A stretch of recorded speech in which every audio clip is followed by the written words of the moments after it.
Stand on Fifth Avenue today and look north from 57th Street.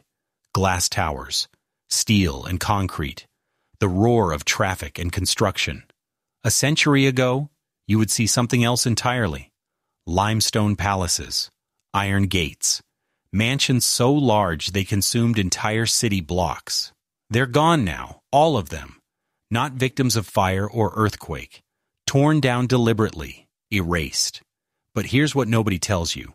These weren't just houses that fell. This was an entire civilization that America actively destroyed. How does the richest class in American history lose everything in less than 50 years? What force is powerful enough to demolish palaces that cost tens of millions to build? Who decided these monuments to wealth had to die? And the question that changes everything. When the wrecking balls finally came, who was really swinging them? The story you think you know about the Gilded Age, railroad barons, steel magnates, glittering balls, is the facade. Behind it lies something darker, a system built on extraction that consumed everything, resources, labor, lives, and finally itself. This is how America killed its own aristocracy, and why they had no choice. November 1927, Manhattan.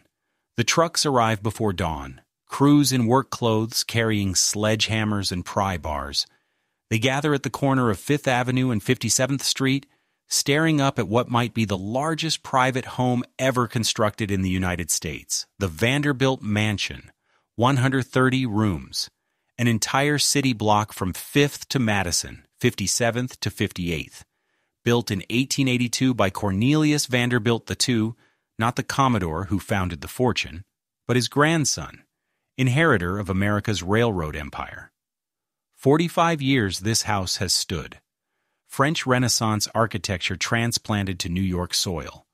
Limestone walls carved with details so intricate they required European craftsmen. Interiors layered with gold leaf, rare marble, exotic woods, imported from continents away, the kind of residence that makes a statement you can hear across the city. We own this world. Now it comes down. Not because of structural failure, not fire or flood. Because nobody wants it anymore. Because the family cannot justify the $30,000 annual property tax bill, roughly $500,000 in modern terms. Because the world that built such houses has ended. The foreman signals. Work begins at the roofline. Slate tiles removed by hand, each one potentially salvageable. Then the upper floors, the carved stonework, the hand-carved balustrades. The crews work methodically, room by room, stripping centuries of collected beauty. Inside, the grand hall still rises 3 stories. Oak paneling, stained glass. A staircase wide enough for a dozen people to ascend side by side. The ballroom where hundreds once danced under crystal chandeliers now stands empty, dusty, doors permanently sealed. Newspapers send photographers. The images appear in afternoon editions. The chateau facade with gaping wounds where windows stood, interior rooms exposed to November sky, the grand entrance leading nowhere. New Yorkers gather to watch. Some mourn a landmark lost. Others see progress, inevitability. The mansion represents something that feels distant now, almost foreign, an America before income tax, before labor regulations, before any meaningful limit on how wealthy the rich could become. By spring 1928, the lot is empty, flat, ready for the next chapter. Bergdorf Goodman, the luxury department store, has purchased the property. Not for the building, for the land beneath it. The mansion was never the asset. The location was. Prime commercial real estate in the heart of Manhattan's most valuable district. They will build a new structure here. Art Deco style, clean lines, enormous display windows, a building that announces different values, commerce over aristocracy, access over exclusivity, modern efficiency over Gilded Age excess. The Vanderbilt demolition sends a message across the city, across the country. If the largest house built by one of America's richest families cannot survive, nothing from that era can. But this isn't the first palace to fall. By late 1927, nearly a dozen Fifth Avenue mansions have already been demolished. Astor Estates, Carnegie townhouses, entire blocks of Gilded Age architecture reduced to rubble and hauled away. The question forms slowly, like pressure gathering behind a dam. What happened? How does an entire class, an entire system, collapse in less than 2 generations? To understand the end, you need to see the beginning, not the glittering surface, the machinery underneath. April 1865, the Civil War ends. 600,000 men are dead. The South lies in ruins. The North has won, but victory poses a question nobody can quite answer. What kind of country will America become now? The answer arrives on steel rails. Before the war, the United States existed as a collection of regional economies, barely connected to one another. The Northeast manufactured goods in factories. The South produced cotton on plantations. The West remained mostly empty, populated by indigenous nations, trappers, and a few desperate prospectors. Moving anything between these regions took weeks or months. Canals helped when they weren't frozen. Roads were terrible. Commerce moved slowly, expensively, inefficiently. The war changed the calculation. Both sides used trains extensively, the North especially, demonstrating how rail could move troops, artillery, supplies faster than anyone thought possible. Generals who understood logistics won campaigns. Logistics meant railroads. After Appomattox, that military knowledge becomes civilian opportunity. If trains can move entire armies, they can move anything. Wheat, cattle, coal, steel, lumber. The country just needs tracks connecting everywhere. May 1869, Promontory Summit, Utah. 2 railroad companies building from opposite directions meet. The transcontinental line is complete. Leland Stanford drives the ceremonial golden spike. A telegraph. Operator sends the signal. Done. You can now travel from New York to San Francisco entirely by train. What took 6 months by wagon takes 6 days by rail. The impact is immediate and staggering. The West isn't isolated anymore. Farmers can ship grain to eastern cities. Ranchers send cattle to Chicago stockyards. Miners move ore to smelters. Towns spring up along the tracks. Raw, rough settlements that wouldn't exist without the iron road passing through. The country stops being separate regions. It becomes one integrated market. But building all those lines requires capital beyond what any individual possesses. So companies sell stocks and bonds to investors. Those investors make fortunes when the ventures succeed, and certain individuals, through strategic maneuvering, political connections, and ruthless business practice, gain control of multiple rail companies, creating networks spanning entire states. Names emerge: Vanderbilt, Gould, Harriman, Stanford, Huntington. Not inventors or engineers, financiers. Men who understand that the real money isn't in moving freight, it's in owning the rails themselves. Cornelius Vanderbilt, the Commodore, builds an empire by consolidating smaller lines into larger systems. By the time he dies in 1877, he controls railroads worth over $100 million, equivalent to roughly $3 billion today. He is among the wealthiest men in American history.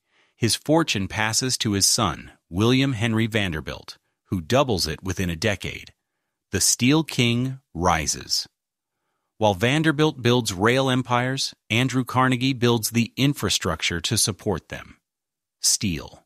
Enormous quantities of it. Rails, locomotives, bridges, buildings. All require steel. Carnegie doesn't invent the process. He perfects the system. Vertical integration.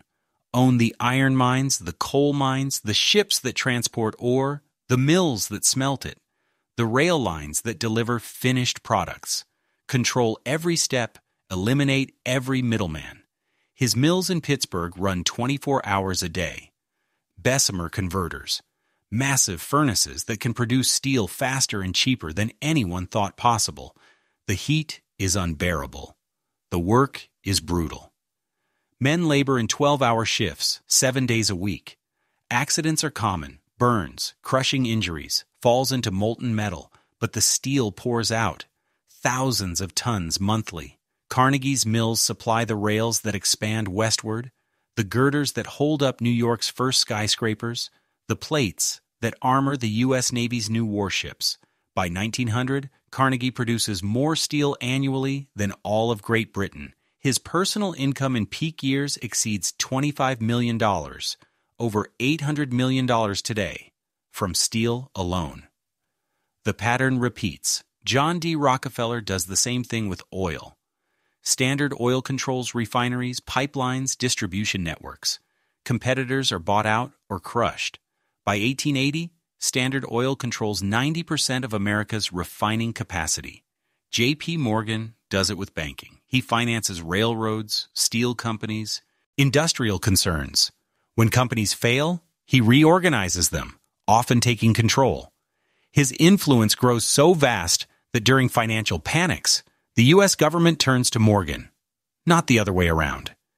These men don't just accumulate wealth, they accumulate power, economic power that translates into political influence. They own senators the way you might own stock certificates. State legislatures pass laws written by railroad lawyers. Federal courts rule in favor of corporations with predictable consistency. And when they've accumulated enough, they build monuments. Not temples or cathedrals. This is America, where old world religion gives way to new world ambition. They build houses, palaces, estates so vast, so elaborate, so expensive that they announce to the world, "We have won. This is our kingdom." 1893, Newport, Rhode Island. The Breakers. 70 rooms spread across 5 floors. Renaissance palazzo architecture transplanted to the Rhode Island coast. The central Great Hall soars 45 feet to a coffered ceiling, marble columns, crystal chandeliers, every surface carved, gilded, or imported from Europe. Construction took 2 years. The workforce at peak numbered 250 craftsmen, stonemasons from Italy, wood carvers from France, mosaic artists from Austria. Materials arrived on dedicated trains: Indiana limestone, Italian marble, African mahogany, French bronze. The cost approaches $7 million, equivalent to $230 million today. Cornelius the Sanka doesn't live here year-round. Nobody does. The Breakers is a summer house. The Vanderbilts maintain their primary mansion in Manhattan, a country estate in the Hudson Valley, another in the Adirondacks. The Breakers exist for 10 to 12 weeks annually, the Newport social season. During those weeks, the Breakers becomes the center of American high society. Dinners for 50 guests, balls for 200, luncheons on the terrace overlooking the Atlantic. The house requires a staff of 40 to maintain: maids, footmen, cooks, laundresses, grooms, gardeners.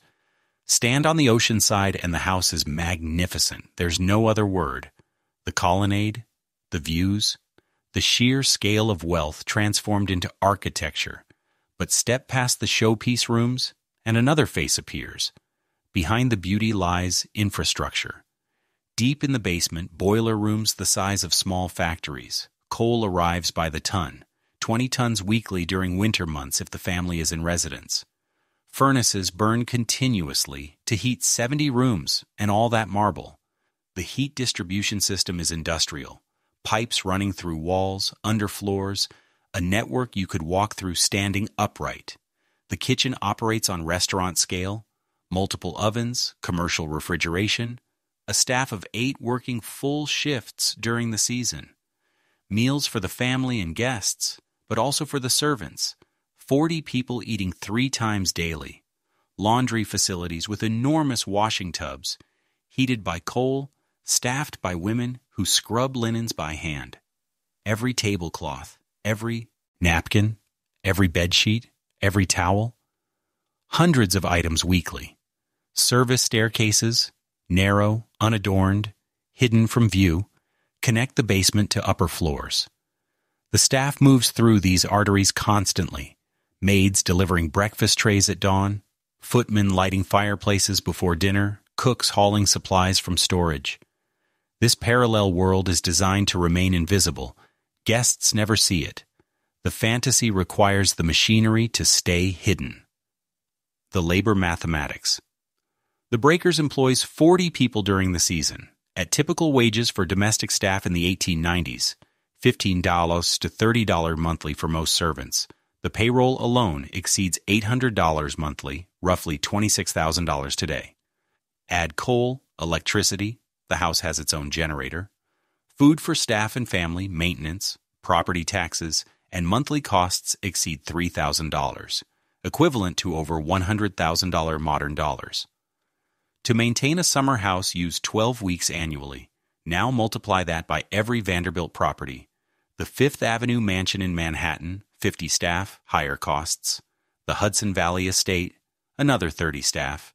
The Adirondack camp, smaller, but still requiring maintenance year-round. The family is running the equivalent of a hotel chain, except the only guests are themselves and their friends. Harbor Hill, the Mackay Palace. Meanwhile, on Long Island's North Shore, Clarence Hungerford Mackay builds something even more ambitious. Mackay is 25 years old in 1899 when construction begins.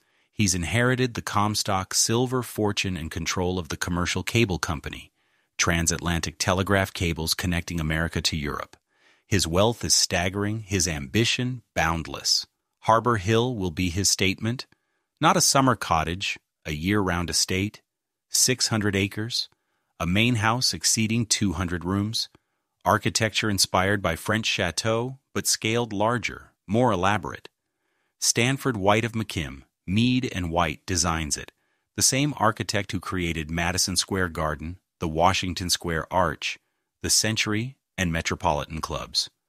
White brings European craftsmen, stonecutters from Italy, metalworkers from Germany, ceiling painters from France. The house rises slowly. 3 years of construction. At peak, 400 workers on site daily. Materials arrive on dedicated rail spurs, carved limestone from quarries that supplied European palaces, copper from Montana mines, glass from Belgian factories, timber from Oregon forests. The interior matches the ambition. A grand hall 70 feet long, library with 30-foot ceilings, ballroom accommodating 300 guests, marble staircases, gold leaf details, every room competing to outdo the others in opulence. Mackay doesn't build alone. He marries Catherine Dewar in 1898, merging his mining fortune with her social connections. Catherine is a society leader, a musician, a woman who understands that Harbor Hill isn't just a house, it's a machine for creating and maintaining social position. The estate opens in 1902. The housewarming party draws 400 guests, Astors, Vanderbilts, European nobility, cabinet members, industrialists, 20-course dinner, orchestra, fireworks over the harbor. Newspapers cover it breathlessly. Magazines publish photographs. Harbor Hill becomes synonymous with American grandeur. But underneath the celebration, quiet pressure gathers. Harbor Hill costs approximately $50,000 monthly to operate, over $1.6 million today. Staff of 120, coal by the rail car, food, maintenance, property taxes, insurance. The numbers are staggering, even for Mackay. And Mackay is building during a period when others are beginning to question the mathematics. The hidden names. Who actually builds these palaces? Not the architects whose names appear in society pages. Workers. At the Breakers, Domenico Russo, master mason, 42 from Carrara, Italy. He carves the limestone columns, spending 6 months on details most guests will never notice. At Harbor Hill, Patrick O'Sullivan, General Labor, 28 from County Cork. He digs foundation trenches through Long Island clay, 12-hour shifts, $2 daily. At the Vanderbilt Mansion in Manhattan, James Whitfield, lead carpenter, 51, trained in Edinburgh. He builds the grand staircase using joinery techniques passed down through generations. Their names survive in payroll ledgers kept at historical societies, in cemetery records, in occasional newspaper mentions when accidents occur. Because accidents happen, construction sites are dangerous. A brick hod breaks. A man falls 3 stories at Harbor Hill. No safety equipment. No workers' compensation. His widow receives $50, 2 months' wages, and a letter expressing sympathy. Liam Brennan, 23, drowns in 1900 when a barge carrying stone to the breakers overturns in rough water. His body is recovered 2 days later. Burial at public expense. No family found. These men are the infrastructure beneath the infrastructure, invisible even when their labor is everywhere. The spreading contagion. By 1905, Fifth Avenue from 50th Street to 90th is Mansion Row, nearly continuous palaces, Astor houses, Huntington townhouses, Carnegie's Scottish Castle, dozens of others, each trying to outdo the neighbors, each requiring massive staff, enormous operating costs. Newport isn't just the breakers. Marble House costs $11 million to build.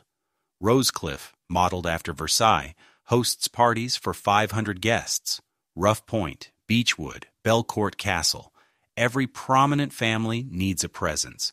The North Shore of Long Island develops the same pattern. Harbor Hill is joined by dozens of estates. Oheka Castle, Pembroke, Hempstead House.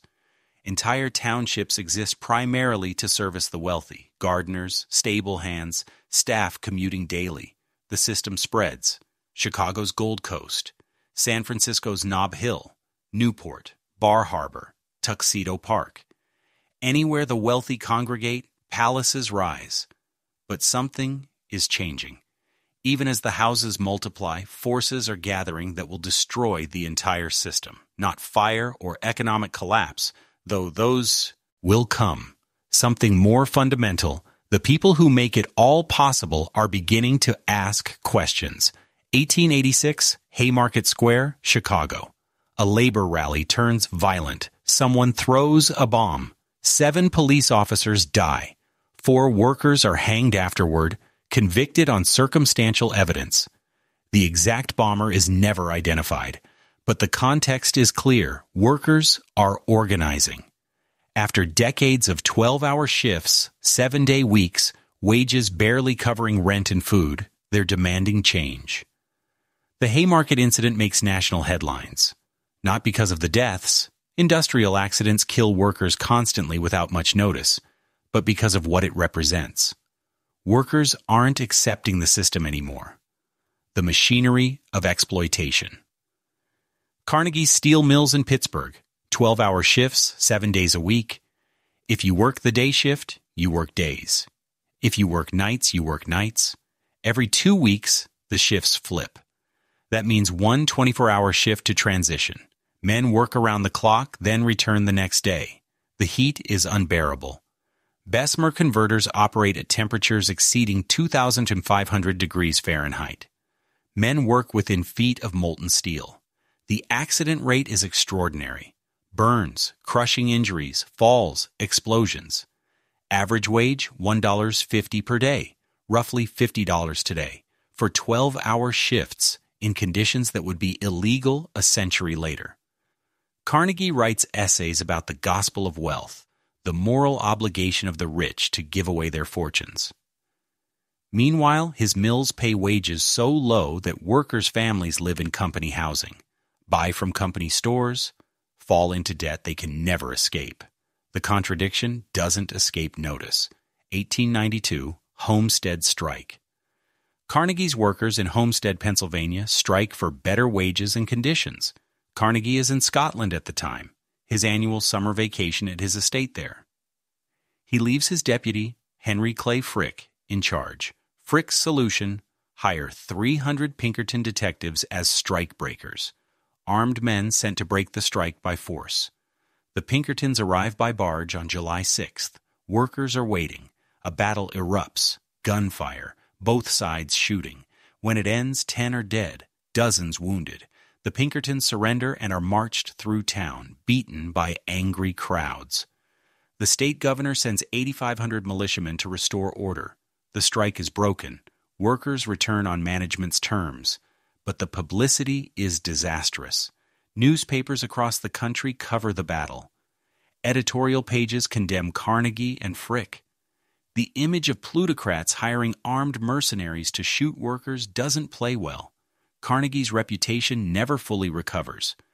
The man who writes about moral obligation, who builds libraries and funds universities, also runs mills where men die so he can build palaces. The journalists strike back. A new kind of reporter emerges in the 1890s, the muckraker. Journalists who investigate corporate power, political corruption, the machinery of exploitation that keeps the system running. Ida Tarbell writes The History of the Standard Oil Company, exposing Rockefeller's monopolistic practices in exhaustive detail. Published serially from 1902-1904, the series documents every shady deal, every competitor destroyed, every bribe paid to secure advantages. Rockefeller's reputation crumbles. He's not a captain of industry, he's a robber baron. The distinction matters. Upton Sinclair publishes The Jungle in 1906, exposing conditions in Chicago meatpacking plants. The descriptions are horrifying. Rat meat mixed with sausage, tubercular workers coughing into food processing equipment, fingers and hands occasionally ground up and sold as meat. The public outcry is immediate. President Theodore Roosevelt reads it. Federal regulations follow. The Pure Food and Drug Act passes in 1906. But more than specific reforms, these exposés change public perception. The wealthy aren't benevolent geniuses managing the economy. They're exploiters, extracting profit from human suffering. Political response. Progressive movement candidates begin winning elections. Mayors, governors, congressmen, running on platforms of regulation, taxation, workers' rights. 1913. The 16th Amendment establishes federal income tax. For the first time, the government can tax wealth directly. Initial rates are low, 7% on income above $500,000. But the principle is established. Wealth can be taxed. 1916. The federal estate tax passes, taxing inherited wealth. The rates start low but increase rapidly. The wealthy fight back. Legal challenges, lobbying, campaign contributions to friendly politicians. But the tide is turning. Public opinion has shifted. The palaces on Fifth Avenue stop looking like achievements and start looking like crimes. World War I, the system cracks, August 1914. War erupts in Europe. Initially, America stays neutral, but the war's economic impact is immediate. Servant shortages begin immediately. Young men who would have been footmen and stable hands enlist or find factory work making munitions. Young women who would have been maids take jobs in offices, making better wages with better hours. Maintaining large staffs becomes nearly impossible. The Vanderbilts struggle to keep the breakers properly staffed. Harbor Hill reduces its staff from 120 to 70, and even that requires raising wages significantly. When America enters the war in 1917, the situation worsens. Men needed for military service, women needed for factory work. Nobody wants to spend their time polishing silver in mansions when the world is at war. The social world that revolves around elaborate entertaining starts to feel antiquated, even obscene. Throwing parties costing $100,000 when soldiers are dying in France? Reading about Newport balls in newspapers next to casualty lists? Some families scale back voluntarily. Others face public criticism. The Red Cross asks wealthy families to donate their estates for use as hospitals. Some comply. Photographs appear in newspapers. Wounded soldiers convalescing in ballrooms, former servants, now nurses. The war ends in November 1918. Over 100,000 American soldiers are dead. Europe is devastated. The world has changed, and the servants don't come back.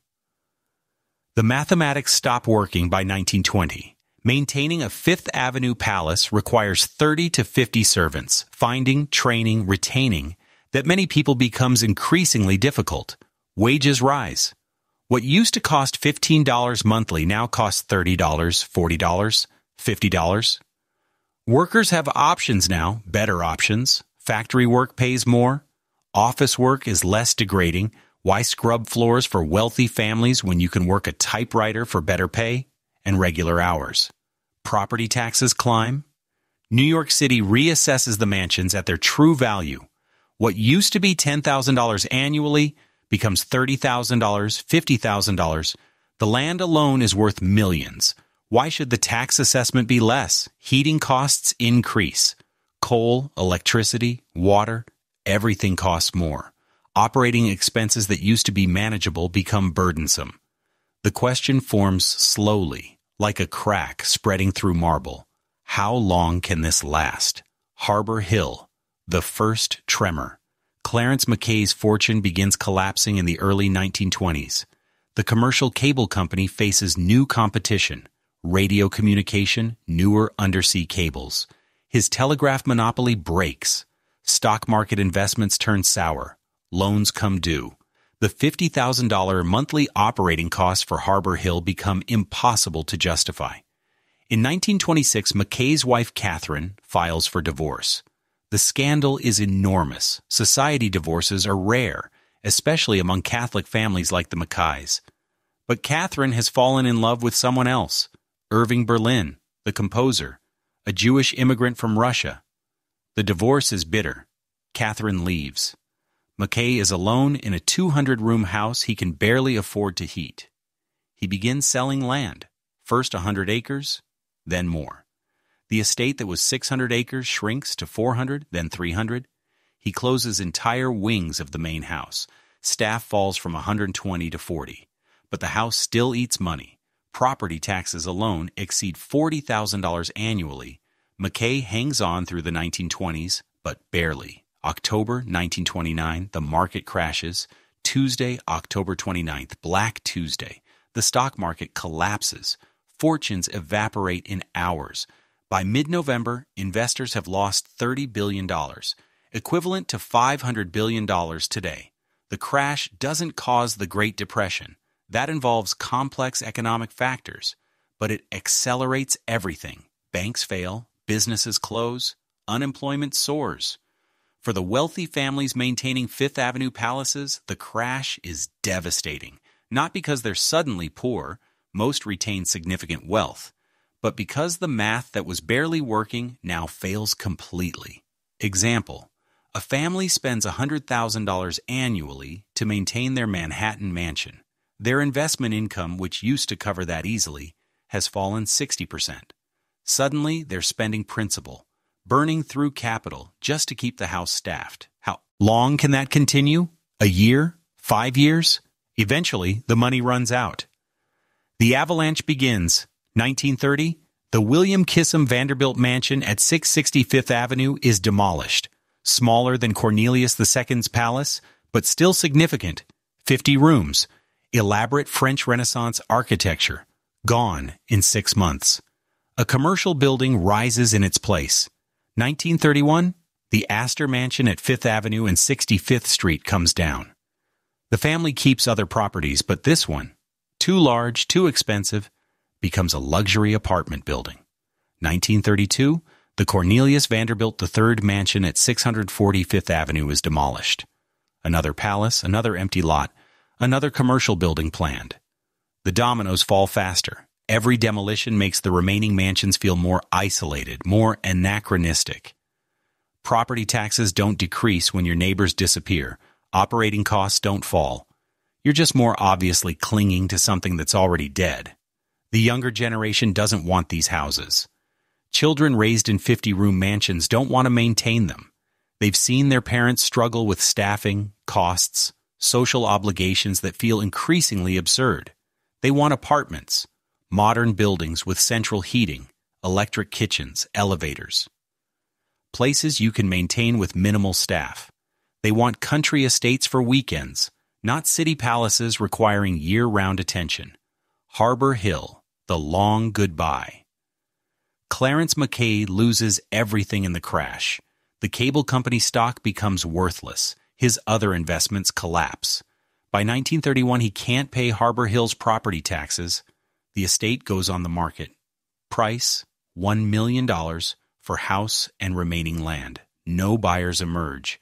Nobody wants a 200-room mansion in 1931. The operating costs alone would bankrupt most families. Mackay moves to a smaller house on the property. The main residence sits empty. Windows are shuttered. Rooms are closed off.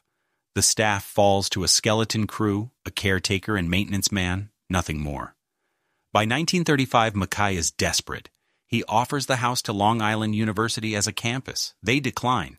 The maintenance costs would exceed their entire annual budget. He offers it to the Catholic diocese as a seminary. They consider it, but ultimately refuse. Too expensive to operate. The house sits empty for years. Weather takes its toll. Roofs leak, windows crack, plaster falls. The infrastructure, designed to operate continuously, deteriorates rapidly when shut down. Mackay dies in 1938. His heirs inherit a white elephant, a house nobody wants, on land that's valuable but can't be sold while the house stands. The Breakers, a different path. Meanwhile, in Newport, the Breakers faces similar pressures. Cornelius Vanderbilt II died in 1899. His widow Alice lived there until 1926. Their daughter, Countess Gladys Secheny, inherited it. Gladys cannot afford to maintain the Breakers as a private residence. The operating costs exceed $100,000 annually, impossible to justify during the Depression. But Gladys finds a different solution. In 1948, she leases the Breakers to the Preservation Society of Newport County for $1 annually. The house opens to public tours. The Preservation Society handles maintenance, insurance, staffing. Gladys and her family retain an apartment on the third floor. They still live there part-time. But the house now pays for itself through admission fees. The transformation works.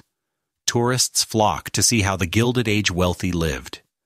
The Breakers becomes Newport's premier attraction.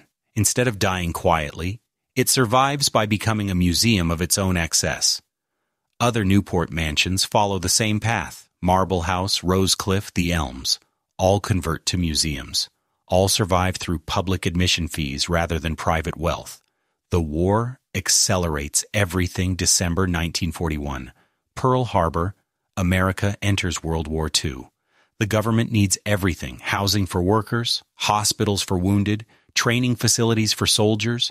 Large estates become targets for conversion. Some families donate properties voluntarily. Others face pressure, social and economic, to make them available. Harbor Hill's main house, empty since the mid-1930s, is considered for military use. But inspections revealed the deterioration is too advanced. The structure would require millions in repairs before it could safely house anyone. In 1947, the main house is demolished, not by enemy bombs, but by an American wrecking crew. The demolition takes 6 months.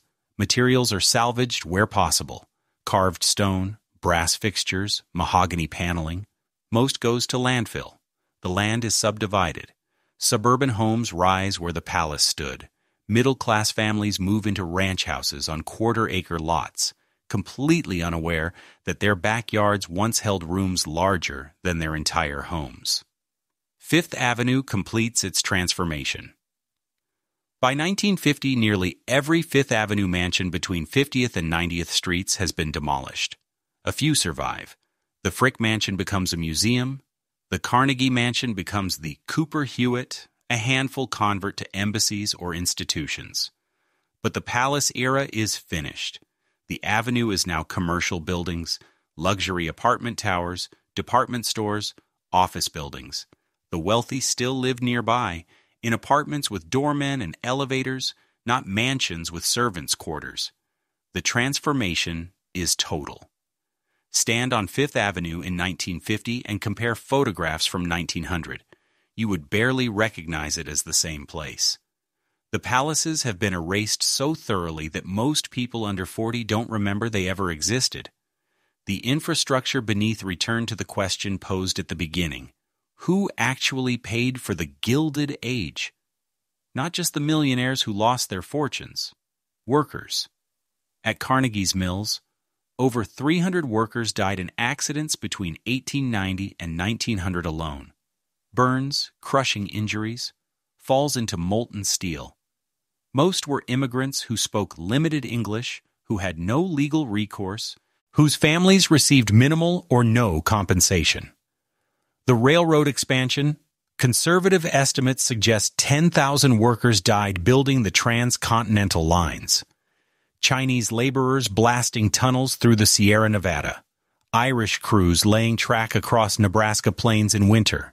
Deaths from accidents, disease, exposure. Construction of the mansions. No comprehensive records exist, but payroll ledgers and cemetery records suggest dozens died building Fifth Avenue palaces. Falls from scaffolding. Crushed by falling stone. Injuries that led to infections in an era before antibiotics. Their names survive in fragments. Domenico Russo, Patrick O'Sullivan, James Whitfield, Liam Brennan. But for every name recorded, dozens more are lost. The extraction economy. The Gilded Age wasn't just about visible luxuries, mansions, parties, yachts. It was about extraction. Resources pulled from the earth, processed by workers paid barely enough to survive, sold for profits concentrated in a few hands, copper from Montana mines, where workers descended shafts in darkness, breathing silica dust that destroyed lungs, earning $3 daily, coal from Pennsylvania, West Virginia, Kentucky, men and boys working underground in seams so narrow they crawled on hands and knees, constant danger from collapse, fire, gas, wages so low that families sent children to work at age 10, 12, 14, lumber from the Pacific Northwest, old-growth forests, trees 500, 800, 1,000 years old, cut down in days. Loggers worked in conditions that killed dozens annually. The wood became flooring in mansions, paneling in libraries, beams holding up ballrooms. The money flowed one direction, from the ground, through the workers, into the pockets of the owners, and finally into palaces. The human cost of beauty. Stand in the breakers today and look at the Great Hall. Limestone columns, carved stone, soaring ceilings, undeniably beautiful, but understand what that beauty required. Domenico Russo spent 6 months carving those columns. Master craftsmanship, his hands, his vision, his skill. He was paid $4 per day, no credit on any plaque. His name appears in a payroll ledger, nothing more. The Italian marble in the ballroom, quarried by men in Carrara earning less than $1 daily, working in conditions that caused respiratory disease from marble dust. The African mahogany paneling, cut by colonial laborers in West Africa, under conditions that barely differed from slavery, layer after layer of extraction, exploitation, suffering. And at the top, beauty, chandeliers, and carved stone and gilded ceilings. The beauty is real, but the cost was paid by people whose names we will never know. The lesson they learned. Too late. The millionaires who built these palaces believed they were creating permanence. Carnegie wrote about leaving a legacy. Vanderbilt expected his descendants to maintain the breakers for generations. Mackay imagined Harbor Hill as a dynasty seat. They were wrong. Permanence cannot be built on extraction. You cannot create lasting beauty by consuming resources, labor, lives faster than they can be replenished. The system collapsed because the people being exploited organized. They formed unions. They demanded better wages, shorter hours, safer conditions. They voted for politicians who promised regulation and taxation. The Gilded Age ended because working people decided it would end. Not overnight, not with a single event, but through decades of pressure, strikes, legislation, journalism exposing the machinery, cultural shifts that made conspicuous consumption seem immoral rather than aspirational. The mansions fell because the system that supported them collapsed. And the system collapsed because it was fundamentally unsustainable. Stand on Fifth Avenue today. The palaces are gone, but traces remain. The Frick Collection occupies Henry Clay Frick's former mansion. You can tour it today. Vermeer paintings, Rembrandt portraits, furniture from French palaces. The collection is extraordinary, but remember, Frick was Carnegie's deputy at Homestead. He ordered the Pinkertons who shot workers. His mansion was built with profits from mills where men died from preventable accidents. The beauty and the brutality exist in the same space. You cannot separate them. The Breakers still stands. So does Marble House, Rosecliff, the Elms. Tourists walk through ballrooms, marvel at gold leaf and carved marble, take photographs in rooms designed for parties that cost more than most families earned in a lifetime. These houses survive as cautionary tales. They show us what wealth can build and what it cannot sustain. The Breakers charges admission. Roughly 400,000 people visit annually, paying $30 each. Do the math. $12 million in annual revenue, enough to maintain the property, pay staff, fund preservation. The house George Vanderbilt built for privacy now serves millions. It survives not through private wealth, but through public access. The contradiction is perfect. Harbor Hill has vanished so completely that most Long Island residents have never heard of it. The land where it stood is now suburban developments. Middle-class families live where Clarence Mackay once hosted 400 guests for dinner. A few photographs survive. Architectural drawings. Some salvaged artifacts, a fireplace mantel, a section of carved stone, scattered in museums and private collections. But the house itself? Gone. Not even ruins remain. It's as if someone tried to erase it from history and nearly succeeded. Can beauty built on exploitation ever be truly beautiful? The Gilded Age palaces were magnificent. The craftsmanship was extraordinary. The architecture remains influential, but they were built with profits extracted from workers who had no choice, paid with fortunes accumulated through monopoly and manipulation. Does the beauty redeem the cost, or does the cost taint the beauty? There's no comfortable answer. Both things are true simultaneously. The mansions were beautiful. The system that created them was monstrous. The destruction of the Gilded Age taught America lessons we're still learning. Wealth concentration destabilizes society. When too much accumulates in too few hands, the system becomes unsustainable. Eventually, pressure builds until something breaks. Beauty requires maintenance. Palaces don't run themselves. They require constant work, constant expense. Without sufficient resources, they collapse, structurally, economically, socially. Permanence is a lie. Nothing lasts forever. Not fortunes, not families, not mansions. The more elaborate the structure, the faster it fails when support is withdrawn. Workers have power. When labor organizes, when people demand dignity and fair compensation, the equation changes. The palaces fell because working people decided they would fall. By 1960, nearly every Fifth Avenue mansion built during the Gilded Age has been demolished. Rough estimate, 40 to 50 major palaces destroyed. Harbor Hill, Cornelius Vanderbilt II's mansion, William Kissam Vanderbilt's mansion, dozens of Astor properties, most of the Carnegie townhouses, gone. Material salvaged, some. Fireplaces in museums, carved stone in historical societies, photographs in archives, material lost, most, millions of dollars of craftsmanship buried in landfills, burned, destroyed. But here's what's important. We don't mourn the mansions. We mourn the workers who built them and never received credit. We mourn the system that made such inequality possible.